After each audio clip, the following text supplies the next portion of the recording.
Welcome back to Raising Men. Now, we say that raising men starts with raising ourselves, but in order to truly understand the men we are today, we have to have the courage to look through the generational rearview mirror. So today's episode is a little bit different. In honor of Father's Day, it's kind of a personal thing. My guest today spent decades under the high-pressure, bright lights of elite television sports broadcasting.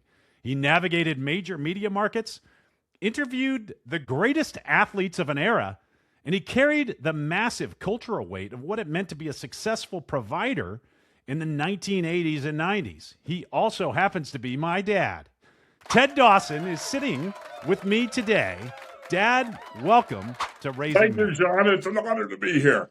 Well, you have been absolutely instrumental in this entire project for me, and it is really, really exciting for me to sit down across from you like this. Thank you. I feel the same way. Well, let's start with kind of a cultural mandate of your era that kind of persists today. So there is a study from Equimundo showing that 86% of U.S. men believe that being the primary financial provider is the single most defining trait of manhood. Now, this is something that, I got to say candidly, this is something you knocked out of the park, right? You provided us with a life incredibly rich in experience. And, we didn't really want for much. We had an amazing freaking childhood. Thank you. Yeah. And more than that, you later reached out and you helped me buy my first business, which is a move that literally propelled me to financial independence. It wouldn't happen without you. I want to take this opportunity to express my appreciation about that. Oh, thank you, John. Like I said, it completely changed the trajectory of my life. Oh, thank you. As I know from now having my own kids, that level of provision requires a massive internal toll. And so I'm interested, looking back at those high stake years, how did you balance that intense drive to secure our future with the emotional needs of the family at home? Did you think about that, or what? No, how did you try to do that? I guess that's how I managed it. In that I was concentrating on my career. Yeah, we both know you had an incredible mother who handled all that. So all I did was turn my check over to her, and she handled it. She was the one that worried about it. So I was concerned with my career. I was concerned with getting the latest interview and going the latest sporting event. Your mom is the one who faced the problem of providing for you. And she did a remarkable job, as most women do. Yeah, we were fortunate to have her. And we'll talk more about her definitely in the later part of the episode. How do you feel about that? Looking back on that, was that the right call, or would you have balanced things differently? Would you have done, Absolutely. how would you have handled it? Absolutely. It was the best thing for me. Yeah. I could concentrate on my career. My full concentration was on my career, and she handled everything else. Yeah. I did some discipline, but very little. Yeah. I remember, I can almost produce your work phone number in Los Angeles because there was this, it was 768-8123. Yes. And the reason that I remember that literally it's been 40 years. 40 years, right? Since I've heard that number. The reason that I remember it is because mom would say that if we were starting to act up, or if she was starting to get irritated with me and Matt fighting or whatever, she would say 768-2153. And that would be what that meant was, I'll call your dad. And we knew, like, if mom gave us a punishment, it was go to your room for 5 minutes, right? Yeah. But if you gave us a punishment, it was go to your room for a week.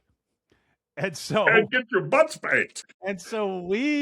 we would just absolutely be terrified if she was gonna dial that number. And that scared us straight. It was more of a problem for me than it was for Matt. Matt, man, he did not get in trouble as much as I did. Yeah. Well, here's the story I like to tell. Yeah. When you were young, your mom and I would tell you to do something. No, I'm not going to do it. No, you can't make me do it. No, absolutely not. But then you would eventually do it. Yeah. Matt, well, Glenn, yes, Dad. What can I do to help? How can I help you? Let me do more. What can I do for you, Dad? And then wouldn't do it. So I always figured you were better. It was better to do it your way than Matt's way. Well, it was better for Matt to do it his way. It was better for you if I did it my way. Yeah. Yeah. Matt used to say that, I mean, he would just watch me and be like, what an idiot. What is this idiot doing? And I remember there was one time I don't remember how old we were. We were still in the Hollywood house. Oh. And I used to get spanked all the time, man. I feel like I spent my childhood getting my ass whipped by you. And there used to be this it was like being on death row. There was a whole process involved in getting spanked. We have to go to our room. Hated it. She hated it. Oh man, I imagine. Well, so we would go to our room. We'd be sent to our room for like an hour to await the punishment. Right. And then, to sit and dwell on what we did. And then, after the hour was up, we would be brought into your room, which was down this long hallway from our room, and you'd be sitting on your bed and we'd get draped over your leg and you'd smack us and we'd scream and cry and then it was over. And so there's only one time I remember I got spanked all the time, but there's only one time I remember Matt getting spanked. And I don't remember what he did. My recollection is that I probably goaded him into doing something that I knew would get him spanked. And so like I arranged for the situation that resulted in him getting spanked. And I remember sitting with him in that hour before the actual event in the death row time. And he was really scared. He was really nervous. And he was like, I don't know, he was young. He was probably 3 or 5 or something like that. So I would have been, yeah, I would have been 8. And he was terrified. And he was like, oh, what's it like? And I was like, oh, it hurts a lot. And I was milking it, right? I wanted him to experience the negativity.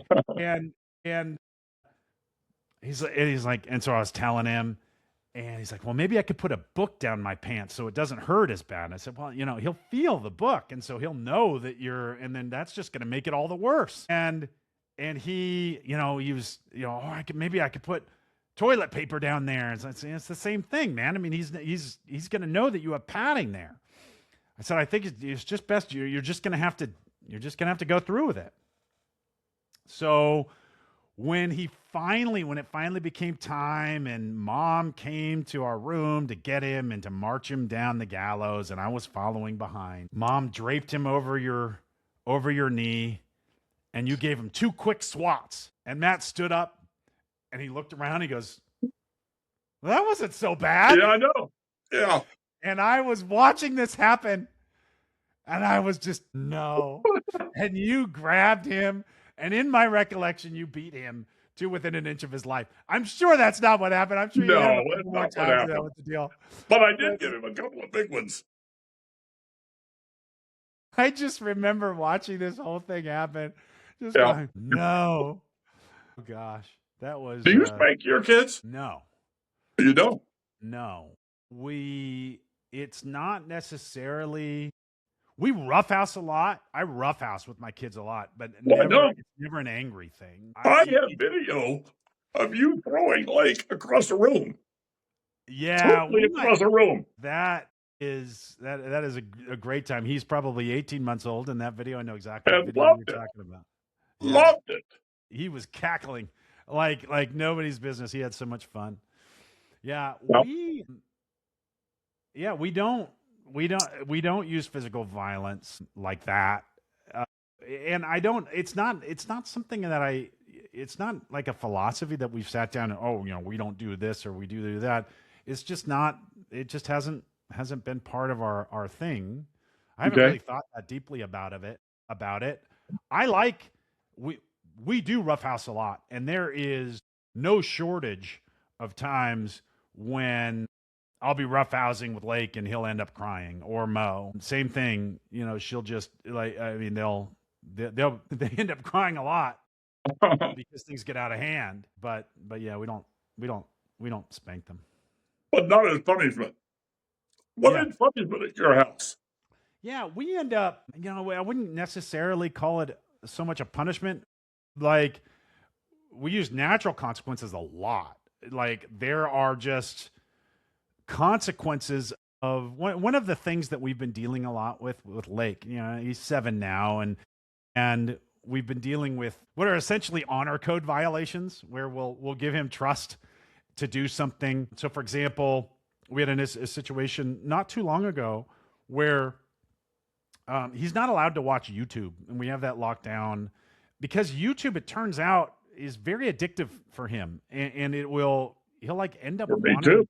to do nothing. Yeah, right. I mean, it's not just for him; it's for us too. And so we had a situation a couple months ago where he lied to us about getting his morning checklist done.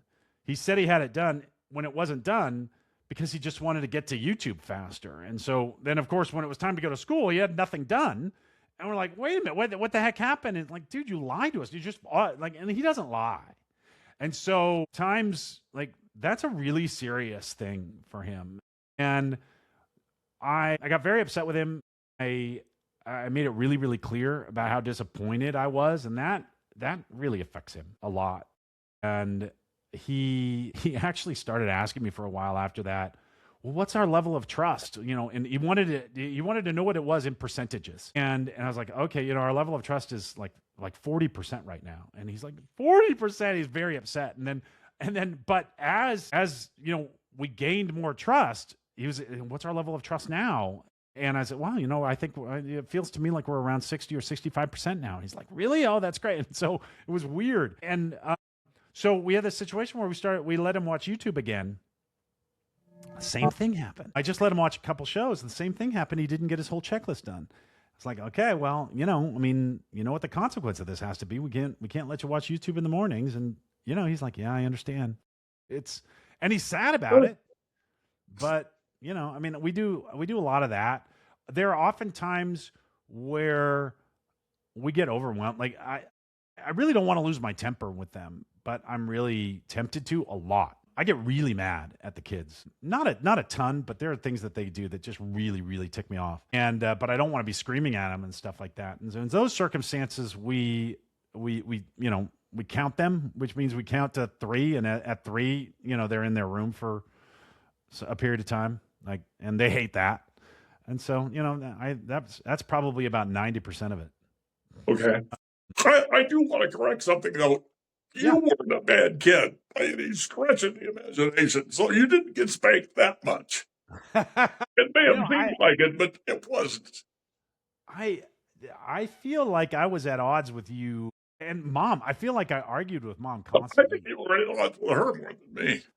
Yeah. We were a lot alike, I think, and we just butted heads quite a bit. And she didn't have to let that happen, right? I mean, she could have just shut me down, or she could have called you in, and there were times Yeah. she did. But I think she wanted me to. I think she wanted me to be able to stand up for myself and to be able to argue, to be able to, yeah. Well, I want to explain something to your viewers, and that Yeah. is, I think you know this, whether you admit it or not, but you were always the smartest person in our family. Always. From the time you were 3 years old, you were smarter than anybody else. So we had to deal with that. We had to deal with your intelligence. So that was part of our challenge. Yeah, I get that. I have to deal with that with Lake. He's unbelievably smart. I Yeah. I, I think he's smarter than I was, and it's it's very very difficult. I'll tell your viewers a quick story. When you were 12, maybe, I don't know, 11, 12, you played baseball and you were pretty good at it, but you wanted to pitch and you walked a lot of people. So, being a sportscaster in Los Angeles, I arranged for the Dodger pitching coach to work with you. Remember, we went to Dodger Stadium, I do. I remember it we well. went to the bullpen, and the pitching coach worked with you. Afterwards, he came to me and said, "It's a really good thing he's smart." Yeah. Yeah, I don't. You know, that's funny because I came away from that with the feeling that I was a really good pitcher from that whole session. Like, I mean, it was a formative thing in my life, and I remember it, and it's sort of emblematic of the kinds of opportunities that I had as a kid that nobody else would have had. Right? You couldn't pay any amount of money to get an hour with the Dodgers pitching coach as an 11-year-old kid, and yet I got that. I don't know if it was an hour, but it was something. And but I came away from that like feeling like I was this great pitcher, and that because I had access to this stuff, and I wasn't, and I don't know whether or not it would have been better for me to have been disabused of that, or what. Like, what should have, what should have happened there, or what, All right. and I ended. Go ahead. There's no question in my mind I did the right thing by supporting you Yeah. and praising you and pushing you. No question in my mind. Even though I knew you didn't have the talent to make it as a pitcher in even maybe in high school. But at your age, I wanted to support you. Yeah. And I would do it again. I wonder, I ended up falling in love with sports much, much later in life. I fell in love with volleyball when I was 30, right? And I was pretty good. I think if I'd played volleyball when I was in 8th grade, right, I would have had the talent to do something meaningful, because I ended up having the talent to do something meaningful as an adult. Almost, right? I just didn't have the years of experience everybody else did. Right. And, I wonder, like, I worry about that for my kids. I want my kids to be excellent athletes. And I actually have to suppress that in myself, because really, and I've talked about this a lot on the show, where a lot of that is my own ego. I want to be the dad of an elite athlete. I really struggle with that, and I don't know. I wish that. I guess I'm glad that you didn't. One thing that you absolutely did not do is force me into a particular rut or anything. Like you weren't. If I wanted to play football, great. If I didn't want to play football, that's great too. And I think you instilled in me, you and Mom both instilled in me that if I committed to something, I had to finish it out. But other than that, I wasn't forced to do anything in particular. But the drawback to that was that I didn't, I was a little kid trying to figure out what I wanted to do, and I was kind of stupid with respect to that. Maybe I would have benefited from some of the parental wisdom or some guidance there. I don't, there's a tension there between those two things. Do you feel like how do you feel like you navigated that tension? You think, would you do it differently now? No, looking back? absolutely not. Because we let you do a lot of things. I bet your viewers don't know that you were a great actor. You were a wonderful actor when you were young. So that was your outlet. Yeah. You started as Edmund in Lion, the Witch, and the Wardrobe. Yeah, that was a pretty kind of a major That was a huge production. Yeah. And you were the star at 10 years old or 11 or something. So, and you were really good at it. So, you made me buy my first video camera. Yeah. I still remember having those VHS tapes laying around somewhere. Man, too bad we don't have any video of that. I'm Yeah. glad we won't be showing that. That's kind of funny. What what do you think that as a family, what do you think we did great? And then what do you think we should have done different? Well, we all loved each other because we all gathered around your mom. She was the central figure in our family. And her goodness shined out over all of us. She made us all better. That's what I think we did best. Now, what we could have done better, I honestly don't know. Thinking back, and I can't imagine what I could have done different. Yeah. She was a kind of a rocket ship for us. Yeah. And it was, she was never out there in the arena, right? But man, was she just an unbelievable cheerleader. And That's for sure. And yeah, I mean, I'm with you. Yeah. Yeah. I think we really did do that great. And it was, yeah. She could make friends with anyone. I mean, she had friends who were bums on the street, and she was friend with Princess Diana. So, I mean, she was that kind of person. Yeah. Yeah. She, I mean, how do you look back on, I mean, so I don't know. The audience might not know. We lost her when I was 21 years old, it was weird for me. I mean, I have talked about this on the show. It was weird for me when I finally crossed the boundary of I became older than she ever was. And that's part of the motivation for even doing this show because it was like in my mind, she was this giant, like she could do no wrong. Right. And her memory is so powerful. It's actually, her memory is probably far more powerful than she would have been if she were a person now. Probably. And because she would have gotten old and like me, crippled up, and her voice wouldn't be as strong as it was, and all those things. So to us, she will always be perfect. Yeah. She crushed it. How do you feel about the path that you guys work together? What would you tell her now if she were still around? Or boy, did we have a great time. I wouldn't change a minute. Not one thing. She supported me at every step of my career. She never said, I enjoyed living in Portland. Why do we have to move to Los Angeles? She never said that. She just had a brand new house. We just bought a brand new house. I got offered the job at CBS in Los Angeles. And she never blinked an eye. And we moved into a condo in Los Angeles from a beautiful house in Portland, Oregon. And she never blinked an eye. Yeah, and you had a 1-year-old kid, me. Yeah. She was gung ho. Like, I mean, yes, and in every way. And she always used to say that you bloom where you're planted. And she didn't. Man, I mean, she had, like you said, she had so many friends and was so powerful in that way. She could make friends with anybody, any station line, anything. And yet it was like she could be friends with those people from far away. That's fine. Like she didn't have to, like, she could be anything. She could do anything. It was, she was really, really amazing in that way. Yeah, she was pretty amazing. I'll tell you a quick story that you may not know.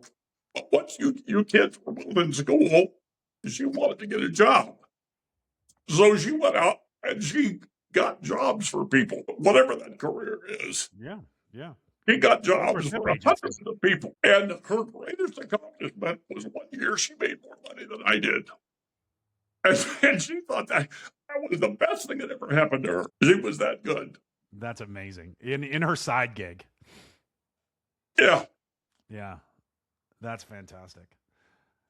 What do you think, if looking back on it with, sort of the wisdom of years now, my recollection of your relationship with her is it was bulletproof. Like you guys would get in one fight a year and it was usually a pretty bad one. I never really knew what they were about or anything like that. That was sort of beyond me, but I could tell when it was going on. But man, like it just seemed like you guys were just really in each other's corners. Yep.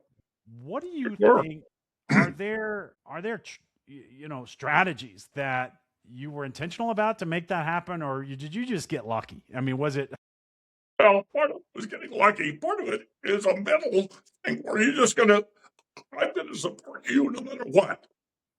I'm not gonna criticize. I'm not gonna question. I'm not gonna give you grief about anything. I'm gonna support you. And that's the mindset we both had. And she was better at it than I was because she Yeah. was an expert at everything she touched. You know, what She I was think. in real estate and she may not have sold a house. I know she didn't sell very many, but she made 500 friends that remained friends all her life. That was her gift. Yeah, I think there's something about that kind of unwavering support. I'm behind you all the way. Yeah. That, I mean, I definitely witnessed that, and I would second that. I absolutely think that was the case, and I think that she didn't wait to make sure that you were worthy of that, if you know what I mean. She didn't. She made you worthy of that Yes. by trusting you to Yes. be worthy of that, and as a result, you became worthy of that. You might not have started out worthy of that kind of support, but you were in that relationship. You ended up that's at least my sense, or at least the vast majority of the time. I'm sure you fell short in some ways. Well, I definitely fell short when we were dating because I dated a lot of women, including while I was dating your mother, and she hung with me despite that. Interesting. Yeah, that's I'll tell you what almost ruined this once. I was going to San Jose. I was flying to San Jose to broadcast a football game. And over the Sierra Mountains, I had an appendicitis attack. And it turned the plane around, I've got dogs here, go back to Reno and have an emergency appendectomy. The hospital, your mother came to see me. Well, along with 6 other girls. She was not happy, but that's when we knew that I had to stop that. And she let me know that. I better stop it, or that would be the end. your relationship with your own father. How did Okay. that influence how you became as a father, both in positive and negative ways? Well, my father was very supportive of sports. My mother was very supportive of music.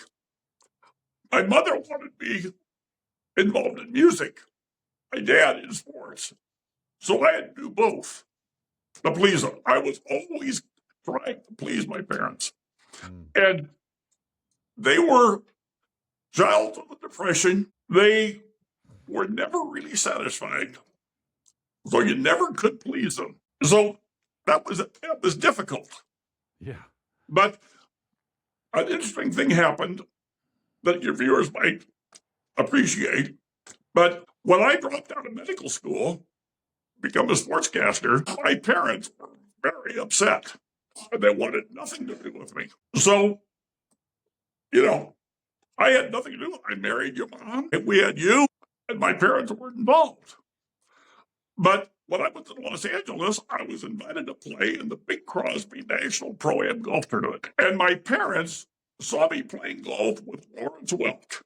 He was my playing partner. And my parents, who had danced to Lawrence Welk in South Dakota as teenagers, decided that, I must be okay. And that got us back together again. Wow. Yeah.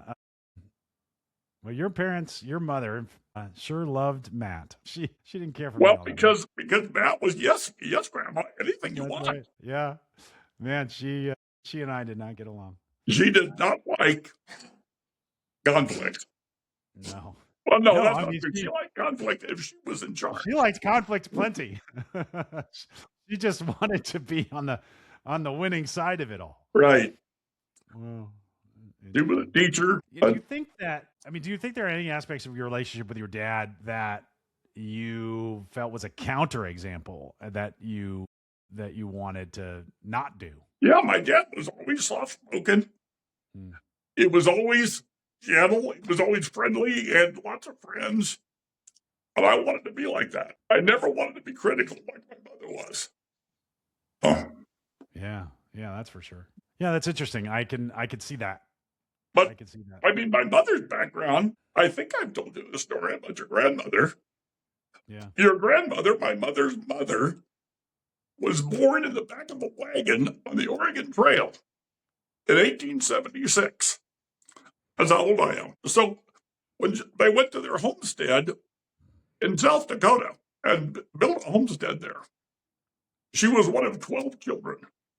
Wow. And they had this homestead, and one day, a tribe of Lakota Indians attacked the homestead, killed her brother, and kidnapped her. So your great-grandmother was a captive of an Indian tribe for 8 years until she was 12 years old. So that's the background my mother had growing up. That's pretty tough. Yeah. She was. There's a great story about how she was rescued. A 19-year-old cowboy saw her washing clothes by the river in Montana. And that night snuck into the camp, got a hole in their tent, pulled her out, threw her on the back of his horse, and raced away. And that returned her to her family. Wow. And 7 years later, that cowboy became my grandfather. That's funny. Wow. What a cool story. Yeah, they were tough people. Yeah. What a cool story. You know, I like to finish up these conversations by asking people more or less the same question. And you've listened to the show, so you've heard the question. And that is, actually, before we get into that, I think obviously one of the central aspects of your entire life has been sports. You covered sports at every level, from high school basketball teams all the way up to the Olympics. And I mean, you've seen athletes at every level. Give me a sense of what do you think the importance of sports is in raising excellent men? Teamwork. Working with other people. Depending on other people, even in individual sports. Other people have to coach you. They have to direct you. They have to motivate you. You have to work with other people to be good at sports. And that, to me, is the best lesson that you can learn in sports. Yeah, I guess sports. In fact, you don't have to be good to learn that lesson. Yeah. Participating helps you learn that. Yeah, my wife, I mean, you know this, but she was a professional athlete, and that opened so many doors for her. Just it helped get her in the law school. It helped get her first jobs outside of law school. It's an interesting, thing to talk about, but it's also, it also signals to the kind of people who are wondering whether they should invest in you, that you can stick with it, right? But John, let me share something with you. Yeah. Music does the same thing. Sure. If you're involved in music, it does exactly the same thing.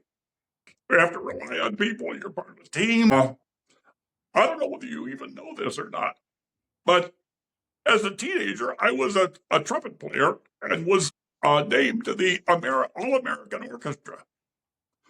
And I played first trumpet for the All-American Orchestra, and we played at the White House.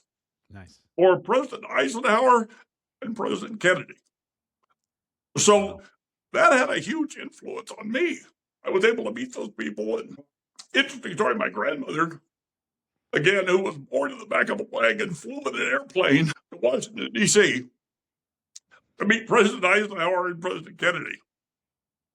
He stood next to President Kennedy, and Kennedy loved her story. He thought she was just really incredible. And my grandmother says, you're an awfully nice young man, but I could never vote for you. I'm a diehard Republican.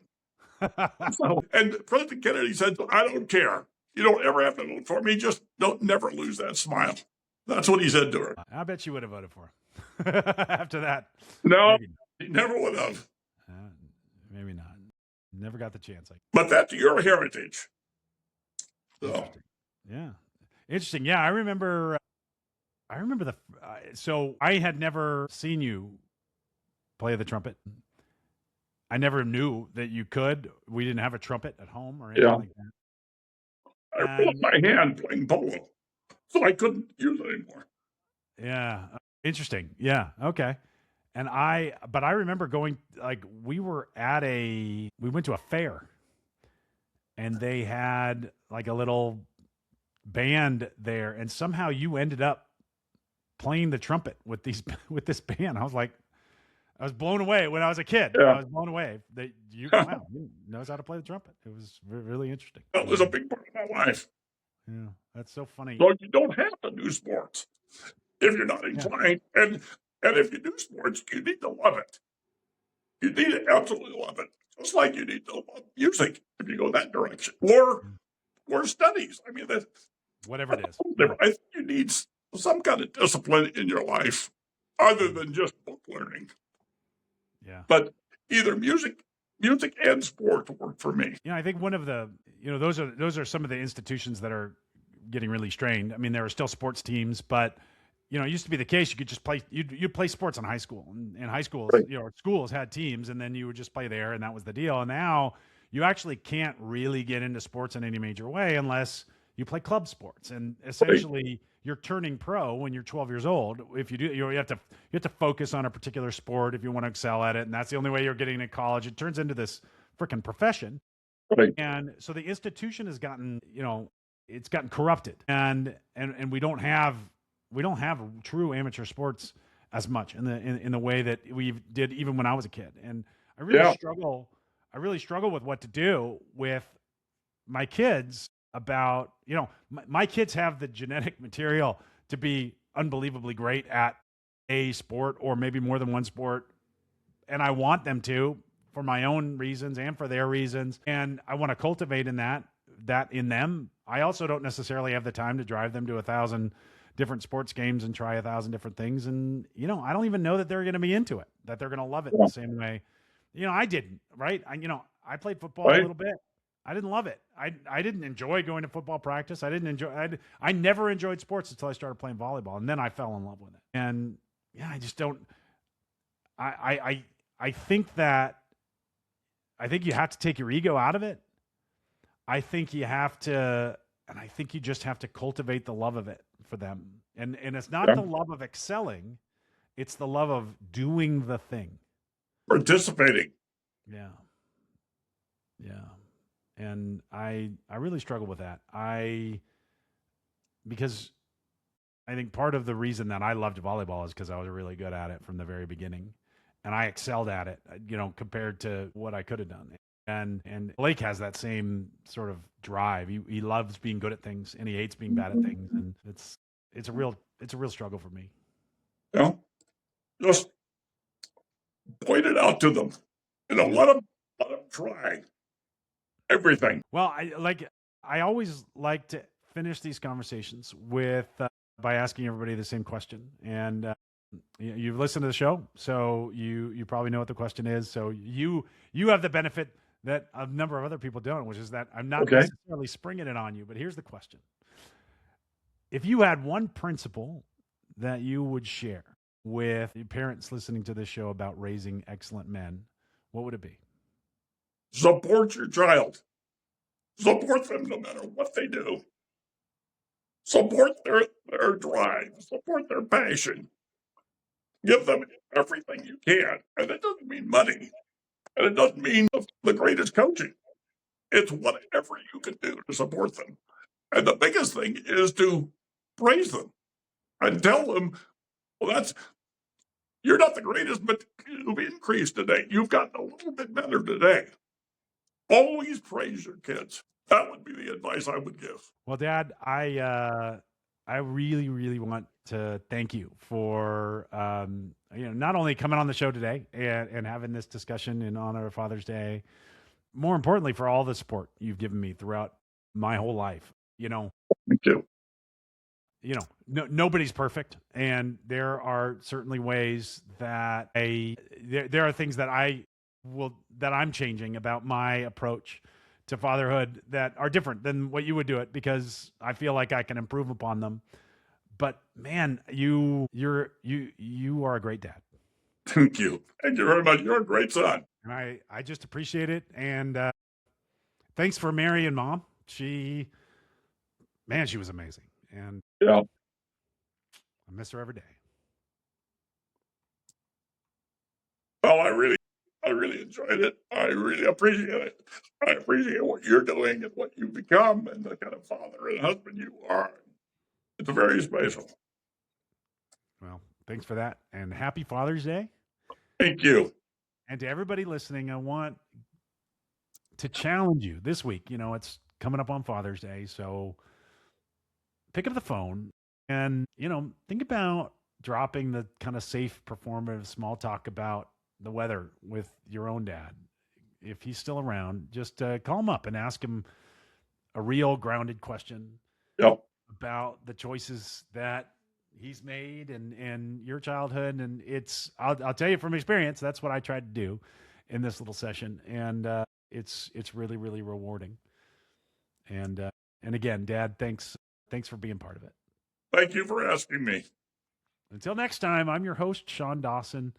Keep it up, keep showing up, and remember that you are a great parent.